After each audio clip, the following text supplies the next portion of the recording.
త్రివిక్రమ్ శ్రీనివాస్ చాలామందికి ఫేవరెట్ దర్శకుడు, రచయిత. నాకు కూడా ఆయనంటే చాలా ఇష్టం. అయితే ఈ మాటల మాంత్రికుడు తను కొన్ని నీతులు పాటించాల్సిన అవసరం లేదని అనుకుంటున్నట్టుగా ఉన్నాడు.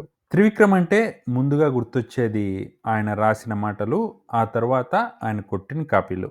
సరిగ్గా చదవడం రానోడు పబ్లిక్ ఎగ్జామ్స్ పాస్ కావడానికి ఎన్ని చీటీలు పెట్టుకుంటాడో, త్రివిక్రమ్ తన సినిమాలు పాస్ కావడానికి అన్ని రకాల పాటలు పడుతున్నాడనిపిస్తుంది.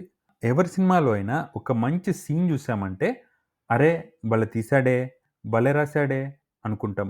కానీ త్రివిక్రమ్ సినిమాల్లో ఏదైనా ఒక మంచి సీన్ ఉందంటే, ఇదెక్కడి నుంచి లేపాడో గురూజీ అనుకోవాల్సొస్తుంది. త్రివిక్రమ్ స్టైల్‌లోనే చెప్పాలంటే, ఇక్కడ 'నాన్న పులి' కథని చెప్పాలి. ఆ కథలో పులొచ్చిందని పిల్లాడు 2 సార్లు అబద్ధం చెప్తాడు. అలా త్రివిక్రమ్ ఇప్పుడు ఏదైనా సొంతంగా రాసేసినా, అబ్బే! కాపీ అయ్యుంటుందిలే అనుకునే పరిస్థితి ఏర్పడింది. ఇప్పుడు 'గుంటూరు కారం' విషయంలో కూడా అలాంటి టాకే నడుస్తుంది. ఈ సినిమా కథను త్రివిక్రమ్ కాపీ కొట్టాడని, మరోసారి 'ఎద్దనపూడి సులోచనారాణి' నవల ఒకదాన్ని కాపీ చేసి, ఈ సినిమా కథగా మనకు చూపబోతున్నాడనే టాక్ నడుస్తోంది. మరి అసలు సంగతేంటో త్వరలోనే బయటపడుతుందనుకోండి.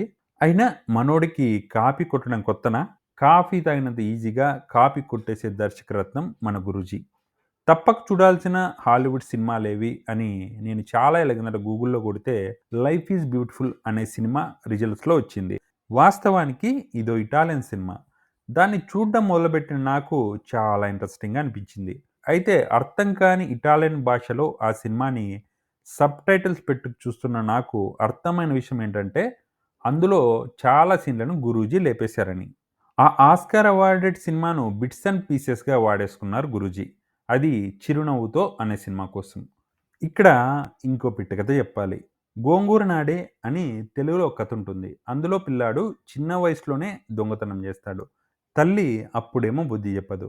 పెద్దయ్యాక వాడు గజ దొంగ అయితాడు.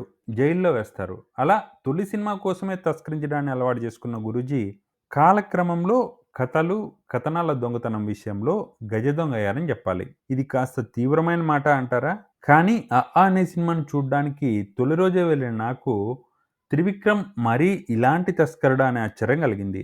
ఆ సినిమా చూస్తుంటే అప్పటికి ఎప్పుడో దశాబ్దం కిందట మా ధర్మవరం లైబ్రరీలో నేను చదివిన 'మీనా' నవల గుర్తొచ్చింది. ఎద్దనపూడి సులోచన రాణి నవలది.